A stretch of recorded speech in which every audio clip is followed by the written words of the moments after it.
मुखातिब होने का अर्थ ये था कि पूरे साल भर हमने क्या कार्रवाई की, कहाँ तक हम लोग सफल रहे और हमारे आगे की क्या कार्य योजना है, उस पर भी हम लोग विचार विमर्श करेंगे। तो 30 दिसंबर तक, कल तक हमारी जो उपलब्धियां, जो अचीवमेंट है, उस पर हमने एक रिपोर्ट बनाई है, मैं आपके सामने रखता हूँ। देखिए, सबसे बड़ी चीज होती है कि हमने कुल कितनी एफआईआर दर्ज की एक साल में। तो पिछले 7 सालों का आंकड़ा स्क्रीन पे आपके सामने है। 2018 में 63 और 19 में 68, 2020 में 37, 21 में 58, 22 में 72, 23 में 36, 24 में मात्र 15 एफआईआर पूरे साल में दर्ज हुई थी, केवल 15। इस साल 30 दिसंबर तक, कल तक हमने 122 एफआईआर दर्ज की। अब इन आंकड़ों को समझने के लिए हमने पिछले 25 सालों का एवरेज निकाला कि पिछले 25 सालों में, अब आप कहेंगे पिछले 25 साल क्यों निकाला? क्योंकि 25 साल पहले झारखंड हमसे अलग हो गया था और बिहार राज्य बचा।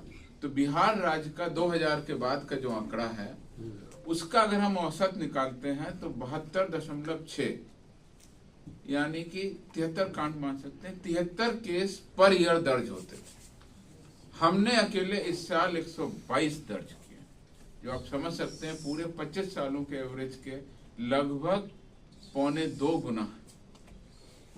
7 सालों का कांड अगर औसत निकालें पिछले 7 सालों का, तो 50 कांड होते थे। इसमें भी हमने 122 कांड दर्ज किए, जो कि इससे दोगुने से 2.5 गुना। तो आप समझ सकते हैं कि कुल मिलाकर के सभी तरह के केसेस में हमारी क्या उपलब्धि रही। नीचे अगर हम देखें कि हमने हर महीने कितना काम किया, तो आप जनवरी, फरवरी, मार्च, अप्रैल, जून, जुलाई लगातार आप देखेंगे तो शुरू के 3 महीने हमारे कुल एफआईआर थे 4, 3 और 7।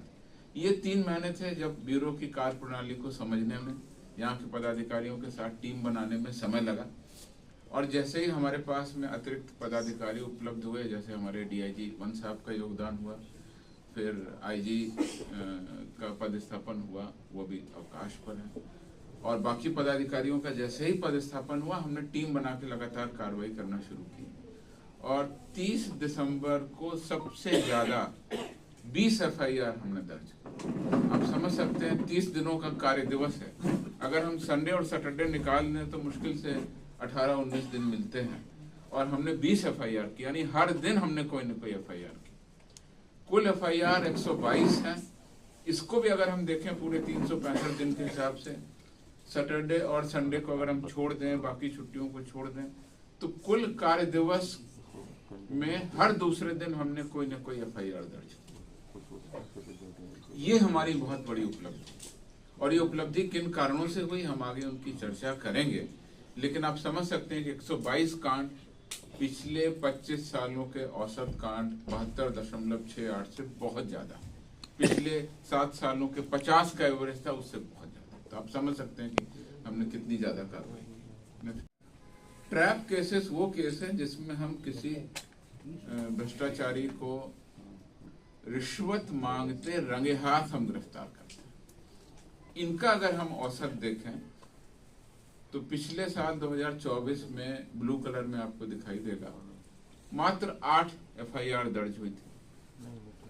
इस साल हमने ये आंकड़ा शतक मार के पूरा किया, और आज 101 एफआईआर हमने रिश्वत मांगते हुए रंगे हाथ गिरफ्तार करने वाले कांडों की दर्ज की। 101 एफआईआर, और पिछले 7 सालों का औसत था 35, यानी आप कह सकते हैं कि लगभग 3 गुना कांड, जो एवरेज 7 साल का था उससे 3 गुना कांड हमने अकेले इस साल दर्ज किया। पिछले 25 सालों का अगर औसत देखते हैं तो 47 कांड दर्ज होते थे रंगे हाथ रिश्वतखोरी के। हमने उस 47 के 2 गुने से ज्यादा 101 कांड दर्ज किए हैं रिश्वतखोरी के। तो आप समझ सकते हैं कि रिश्वतखोरी, रंगे हाथ रिश्वत मांगने के मामलों पे, भ्रष्टाचारियों पर लगातार ब्यूरो ने कार्रवाई की। 101 आंकड़े को हमने 100 के आंकड़े को पार किया। इसकी माहवार अगर हम ब्यौरा देखते हैं, नेक्स्ट, तो माहवार ब्यौरा आप देखते हैं तो हमने हर महीने कार्रवाई की। जनवरी में 2, फरवरी में 3, मार्च में 5, अप्रैल में 6, मई में 9, जून में 12, जुलाई में 9, अगस्त में 14, सितंबर में 10, अक्टूबर में 7, नवंबर में 5 और दिसंबर में 19। अकेले दिसंबर में 19 मामले दर्ज किए गए। आप समझ सकते हैं कि सितंबर, अक्टूबर और नवंबर में कुछ कार्रवाई कम हुई, बिकॉज चुनाव थे, पर्व त्योहार थे, बहुत सारे अन्य कारण थे, बारिश का सीजन था, लेकिन उसके बाद भी हमारी टीम लगातार निकलती रही और हमने कार्रवाई किया 101 मामलों में। ये कुल जो हमारे कांड है 122, उसका लगभग 81-82% होता है ट्रैप के मामले अकेले। इनमें से हमने 107 अभियुक्तों को रंगे हाथ पकड़ा, जिसमें 7 महिला पदाधिकारी भी और 6 गैर लोक सेवक हैं, यानी बिचौलिए। जो बिचौलिए हैं, पब्लिक है, जो इनके माध्यम से रिश्वत ली जाती है, ऐसे 6 लोगों को भी हमने पकड़ा। और इन 101 मामलों में 37,80,300 रुपए हमने जब्त। इस साल सबसे बड़ा रंगे हाथ रिश्वतखोरी का जो मामला पकड़ा वो 3 लाख रुपए थे, जो 24 मई 2025 को निगरानी थाना कांड संख्या 32/25 में हमने जब्त किया। इसके अलावा आप देख रहे हैं फिगर में लिखा हुआ है, न केवल हमने 37,80,300 रुपए जब्त किए, बल्कि रिश्वत के रूप में केवल पैसे की मांग नहीं होती, सामान की भी मांग होती। और एक वॉशिंग मशीन मांगी गई थी, तो उस वॉशिंग मशीन को भी हमने जब्त किया रिश्वत के रूप में। एक पुलिस पदाधिकारी ने मांग की थी और उसको हमने गिरफ्तार कर जेल भेजा। तो पैसे और सामान उसको भी हमने इस साल जब्त किया। कुल 101 FIR हमने कर दी है। तो सबसे महत्वपूर्ण था हमारे पास 27 अगस्त का दिन, जिस दिन हमने एक ही दिन में 4 ट्रैप की कार्रवाई की, चारों सक्सेसफुल। और 4 ट्रैप की कार्रवाई 4 अलग अलग जिलों में हुई, जैसे भोजपुर, मधुबनी, खगड़िया और औरंगाबाद। ये 4 अलग अलग जिले, पटना से टीम गई 4 अलग अलग दिशाओं में, और 4 अलग अलग विभागों में रेड हुई और चारों सक्सेसफुल हुई। ये ब्यूरो की श्रेष्ठतम उपलब्धि है। आज तक ब्यूरो के इतिहास में जो मेरी जानकारी है, कभी भी एक दिन 4 ट्रैप, यहाँ से निकलना, जाना, टीम को वहां पर ट्रैप ले करना, उसको गिरफ्तार करना, ऐसी सक्सेस कभी नहीं मिली। तो 4 ट्रैप का हमारी रिकॉर्ड इस साल कार्रवाई हुई। नेक्स्ट, इसके अलावा 17 दिसंबर को 2 ट्रैप और 1 आय से अधिक संपत्ति का मामला एक ही दिन हमने जब्त किया। इसमें जो ट्रैप थे उसमें सहायक अवर निरीक्षक अरवल जिला से गिरफ्तार हुए और प्रखंड आपूर्ति पदाधिकारी पटना जिला से गिरफ्तार हुए, दोनों ट्रैप के। और आय से अधिक संपत्ति का जो मामला था वो कनीय अभियंता योजना विकास विभाग दरभंगा के विरुद्ध हमने जब्त किया। तो एक ही दिन में 2 ट्रैप और 1 आय से अधिक संपत्ति का मामला हमने। तीसरा जो मैंने आपको बताया, पुलिस अवर निरीक्षक थाना आसाओं जिला सिवान 20,000 रुपए और 1 वॉशिंग मशीन जिसकी कीमत 19,800 रुपए थी, रिश्वत के रूप में लेते हुए उस वॉशिंग मशीन को उनके घर से जब्त किया। वॉशिंग मशीन जिस दुकान से खरीदी गई, उस दुकान से पूरा बिल, उस दुकान का पूरा स्टेटमेंट सब पूरा आ गया और उससे हम लोग चार्जशीट भी कर दिया। तो ये हमारा रंगे हाथ रिश्वत लेने के मामलों का अभियान की एक वानगी आपके सामने मैंने रखी। नेक्स्ट, अब हम आते हैं आज 2024 में महज 2 FIR हुई। 2025 में हमने 15 FIR अभी तक दर्ज की। अगर पिछले 25 सालों का आंकड़ा लेते हैं या पिछले 7 सालों का आंकड़ा लेते हैं, औसत केवल 8 FIR दर्ज होती थी आय से अधिक संपत्ति की। हमने 15 FIR दर्ज की, यानी ये FIR भी लगभग दुगने के बराबर है जो हमने पिछले 25 सालों के औसत से कार्रवाई की, दुगना। इसमें अब आप पूछेंगे कि 15 FIR दर्ज हुई, ये कितना है? तो ये पूरे हमारे कार्रवाई का 12%। ट्रैप था करीब 82% और 12% हमारा FIR जो होता है वो DA का होता है। नेक्स्ट, इसमें हमने 15 कांडों में 12,77,64,129 रुपए के आय से अधिक संपत्ति की कैलकुलेशन की, उसकी जांच की, उसके आधार पर FIR दर्ज की।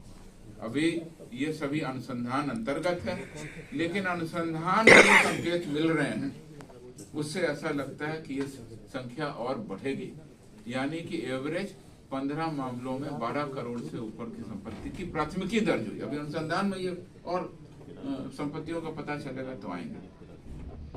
अब आप कह सकते हैं कि इसमें सबसे बड़ा केस कौन सा था? तो इन 15 कांडों में आय से अधिक संपत्ति में सबसे बड़ा मामला था कार्यपालक अभियंता भवन निर्माण विभाग के विरुद्ध 2,17,80,174 रुपए की प्राथमिकी हमने दर्ज की। निगरानी थाना कांड संख्या 74/25। ये सबसे बड़ा कांड था। अगर आप विभाग की बात करें तो राजस्व एवं भूमि सुधार विभाग के पदाधिकारियों के विरुद्ध 3 कांड दर्ज हुए, ग्रामीण कार्य विभाग के अभियंताओं के विरुद्ध 2 कांड, पुलिस विभाग के पदाधिकारियों के विरुद्ध 2 कांड दर्ज हुए। ये सबसे ज्यादा, कुल 15 कांडों में से ये ब्यौरा हमने इसमें दिया। एक और क्लॉज है, धारा है, जिसका उपयोग आवश्यकता अनुसार किया जाता है, पद का भ्रष्ट दुरुपयोग। किसी सरकारी पदाधिकारी द्वारा आय से अधिक संपत्ति बना ली गई, अर्जित कर ली गई, उसका अलग केस होता है। रंगे हाथ रिश्वत की मांग की गई, उसका अलग मामला होता है। पद के भ्रष्ट दुरुपयोग का मामला अलग होता है। इसमें पिछले साल 5 FIR हुई थी, इस साल हमने 6 FIR दर्ज की हैं।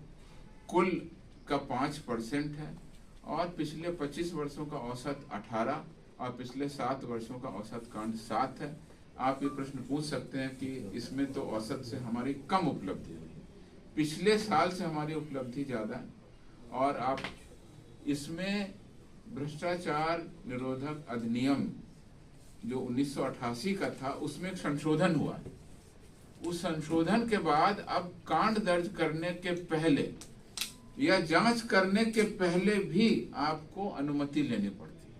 ये प्रोविजन जिसको हम लोग कहते हैं वो इंट्रोड्यूस हो जाने के बाद इधर कुछ प्रगति में कमी है और हम लोग इस हिसाब से देख रहे हैं। इसमें जो मुख्य FIR दर्ज हुई हैं वो है जो 6 कांड हैं, उसमें से सहकारिता विभाग के अंतर्गत गेहूं की फर्जी खरीदारी का मामला आया था, उसकी FIR है। राजस्व एवं भूमि सुधार में बगैर सत्यापन के दाखिल खारिज कर दिया गया, उसकी FIR है। नगर विकास विभाग में इंटीग्रेटेड हाउसिंग एवं स्लम डेवलपमेंट प्रोग्राम में अनियमितता है, उसके मामले हैं। भूमि सुधार विभाग में सरकारी निर्धारित मूल्य से कम में रजिस्ट्री करवा लेना, ये घोटाला आया। और ग्रामीण विकास के अंतर्गत लाभार्थी की जगह किसी दूसरे को खड़ा कर धोखाधड़ी से भुगतान कर दिया गया, इसका मामला। ये उस तरह के मामले ये हमने आपके सामने रख दिए। नेक्स्ट।